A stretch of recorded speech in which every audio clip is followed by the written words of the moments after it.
আসসালামু আলাইকুম সম্মানিত দর্শক শ্রোতা। প্রধান উপদেষ্টার কার্যালয়ে দেয়া চিঠি পেয়েছে নির্বাচন কমিশন। 2026-এর ফেব্রুয়ারিতে ভোট আয়োজনে প্রধান উপদেষ্টার কার্যালয়ে দেয়া চিঠি পেয়েছে নির্বাচন কমিশন।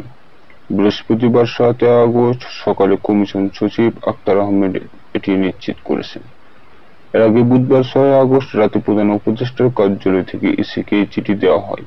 এতে উল্লেখিত সময়ে প্রত্যাশিত মানের অবাধ, সুষ্ঠু ও উৎসবমুখর জাতীয় নির্বাচনের আয়োজনের প্রয়োজনীয় কার্যক্রম গ্রহণের জন্য অনুরোধ করেন প্রধান উপদেষ্টার মুখ্য সচিব এম সিরাজ উদ্দিন মিয়া।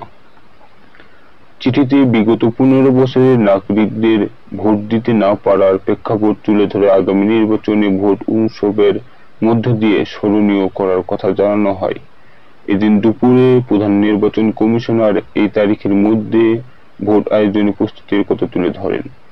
জানান 2026-এর ফেব্রুয়ারিতে আগামী জাতীয় সংসদ নির্বাচন করতে ভোটের অন্তত 2 মাস আগেই তফসিল দিতে প্রস্তুতি নিচ্ছে নির্বাচন কমিশন। এর অংশ হিসেবে সংসদ নির্বাচনে রাজনৈতিক দল ও প্রার্থীর আচরণ বিধিমালা আরপিও সংশোধন, প্রবাসী ভোট পদ্ধতিতে অগ্রগতি সহ কয়েকটি বিষয়ে সিদ্ধান্ত আসতে সিএসির সভাপতিত্বে নবম কমিশন সভা করছে ইসি সচিবালয়।